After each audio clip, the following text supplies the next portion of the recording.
Hula ho mga ka-angel. Ito naman ang inyong lingkod, ang inyong katropa at kalakwatya, Kuya JJ.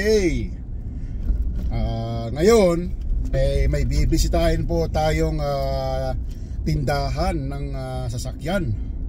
At medyo high-tech po siya. Titignan po natin kung ano yung mga sinasabi nilang new features. At nakukonfuse po ako kung ano ba talaga yan. So sasamahan nyo po ako mga ka-angel, at ipapakita ko po sa inyo kung anong klaseng sasakyan yung patok ngayon. Samahan nyo po ako, tara. So ayan po, on the way na po tayo doon sa confusing na sasakyan. So it takes around 20 minutes to go there. So medyo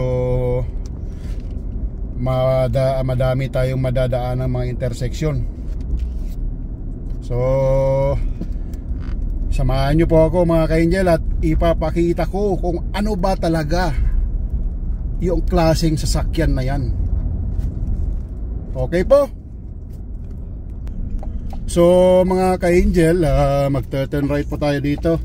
At papunta po tayo ng McLeod Trail. Kasi po yung location ng tindahan ng car nasa southeast area. Malapit po yan sa Chinook Mall.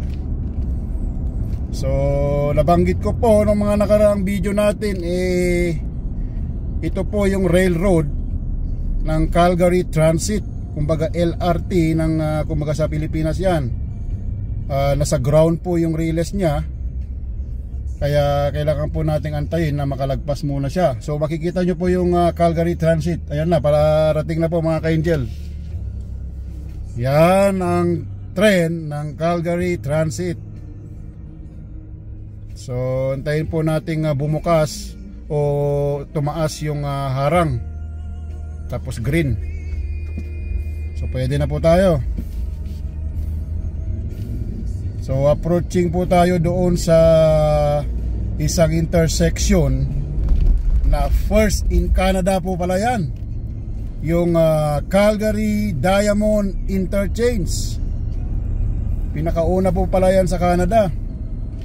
Kaya isa na naman pong record holder yung Calgary. So marami pong mga record po talaga yung Calgary. Kaya pag pong balak nyo pong pumunta ng Canada, ire-recommend ko po yung Calgary na una po nyong titignan at i-check kung maganda ba talaga manirahan dito. Sulat kung ako po ang sa aking opinion mga ka-angel, number 1 yung Calgary nyong puntahan. Kasi yung mga malalaking city po, yung mga cost of living po kasi yung mga issue doon. Kaya yun po yung isa sa mga dahilan na yung iba ay lumilipat po dito. So ito na po yung Diamond Interchange. Kumbaga yung design niya is parang pa-XX. XXX yung design niya. Effective daw po ito sa flow ng car dahil tuloy-tuloy yung movement. So pansin nyo po sa right, may mga galing po dun sa bandang right. Para tayong pa-X. Kaya tinawag na Diamond Interchange. So hindi po natin alam kung meron na po sa ibang mga city, major city ng Canada, yung ganito. I-search po natin yan mga ka-angel, huwag kayong mag-alala. So magma-merge po tayo ng McLeod Trail going to north. Ito po, dumaan na po tayo dito sa mga nakaraang video. Is an 80 km/h highway going to north or downtown ng Calgary.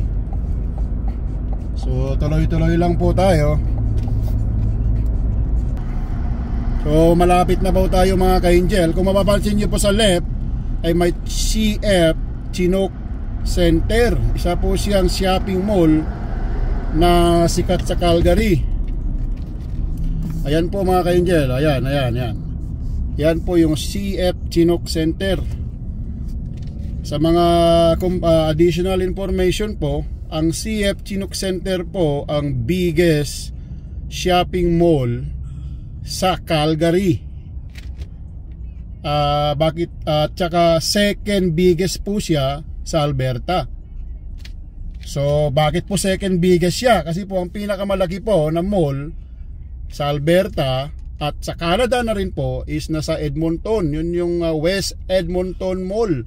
Dati po siyang largest in the world din noong mga 1980s, yung West Edmonton Mall.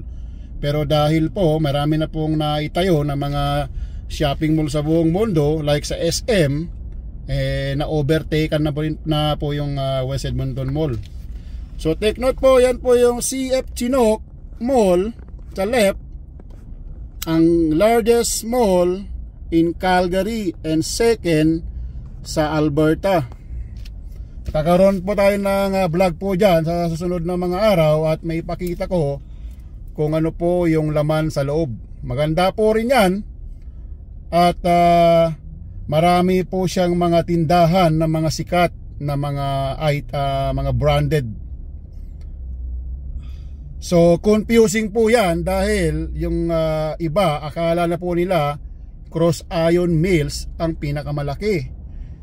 Yung Cross Iron Mills po kasi is mahaba siya, but mostly ay 1 floor lang. Unlike sa Chinook Mall na 2 floors. Kaya naging pinakamalaki siya sa Calgary.